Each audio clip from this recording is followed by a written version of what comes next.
یہ سٹوری ان ماں باپ کے لیے ہے جن کے بچے تکبرانہ سوچ رکھتے ہیں۔ جو ماں باپ اپنے بچوں کی اس سوچ سے پریشان ہیں وہ اپنے بچوں کو یہ سٹوری سنائیں اور ان کو موٹیویٹ کرنے کی کوشش کریں۔ ہم آپ کے لیے ایسی ہی موٹیویٹڈ ویڈیوز جو بچوں کے لیے خاص کر لے کے آتے ہیں۔ یہ سٹوری مثال کے طور پر آپ کو سنائی جا رہی ہے تاکہ ہمارے بچے موٹیویٹ ہوں۔ تو شروع کرتے ہیں آج کی ویڈیو۔ اس سے پہلے جو ہمارے چینل پہ نئے آئے ہیں ان سب دوستوں سے گزارش ہے کہ ہمارے چینل کو سبسکرائب کر لیں، ساتھ میں بیل آئیکن بھی دبا لیں تاکہ ہماری ہر ویڈیو کا نوٹیفیکیشن سب سے پہلے آپ کو ملے۔ فضا کو اس کی خالہ نے کلاس میں فرسٹ آنے پر 2 چوزے لے کر دیے تھے۔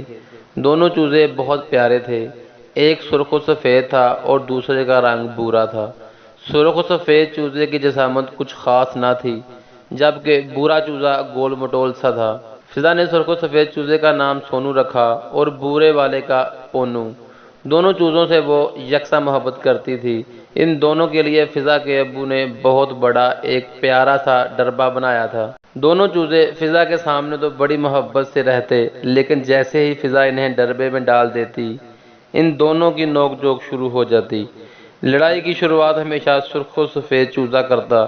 وہ خود پرستی کا شکار تھا اور ہر لمحے چاہتا کہ اسی کی سنی جائے اور اسے ہی اہمیت دی جائے۔ جیسے کہ فضا جب انہیں دانہ ڈالتی تو سونو پونو کو ایک دانہ بھی نہ کھانے دیتا جب تک خود پیٹ بھر کے نہ کھا لیتا۔ سونو سلجھو طبیعت کا مالک تھا اس لیے وہ اس کی بدتمیزی کو اکثر نظر انداز کر دیتا، لیکن جب اسے شدید پیاس لگی اور سونو نے اسے پانی پہلے نہ پینے دیا تو اسے بھی غصہ آ گیا اور سونو سے کہنے لگا، سونو میں تمہیں صاف لفظوں میں کہہ دیتا ہوں ایک دن میں پہلے کھانا کھاؤں گا اور پانی پیوں گا اور ایک دن تم۔ یہ سن کر سونو ہنسنے لگا اور کہا، اچھا تم مجھے دھمکا رہے ہو اور اگر میں تمہاری بات نہ مانوں تو کیا کر لو گے؟ وہ پھر وقت بتائے گا۔ یہ کہہ کر پونو خاموشی سے ایک طرف بیٹھ گیا۔ کچھ دیر بعد فضا نے ان کو ڈربے سے باہر نکالا اور خود کچھ کام کرنے کمرے میں چلی گئی۔ اسی دوران باہر سے چوزوں کی آواز سن کر دیوار پھلانگ کر بلی آ گئی اور سونو کو للچاتی ہوئی نظروں سے دیکھ رہی تھی۔ بلی کو دیکھتے ہی سونو ڈر کر سہم گیا اور بھاگنے کی بجائے بلی کے سامنے مجسمہ بن کر کھڑا ہو گیا۔ پونو سونو کو بار بار بھاگنے کا کہہ رہا تھا لیکن یوں لگ رہا تھا کہ ڈر کی وجہ سے سونو کا ذہن کام ہی نہیں کر رہا تھا۔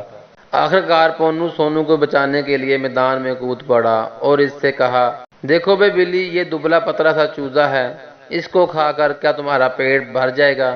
مجھے دیکھو میں کتنا جاندار ہوں، گوشت ہی گوشت ہے مجھ میں، تم پہلے مجھے کھا لو پھر دل چاہے تو اس سرخ و سفید چوزے کو بھی کھا لینا۔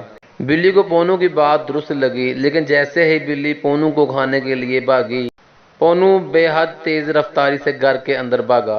بلی بھی سونو کے پیچھے بھاگی۔ جیسے ہی فضا کی امی کی نگاہ بلی پر پڑی فضا کی امی ڈنڈا لے کر بلی کے پیچھے دوڑی اور آخر کار بلی کو بھگا کر ہی دم لیا۔ اب تو سونو پونو کے سامنے بے حد شرمندہ تھا۔ اس نے کہا، دوست مجھے معاف کر دو، میں نے ہمیشہ اپنے آپ کو اہمیت دی اور تمہیں حقیر جانا۔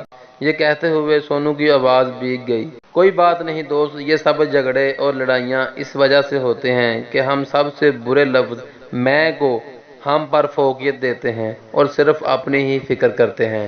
ہمیں مل جل کر رہنا چاہیے۔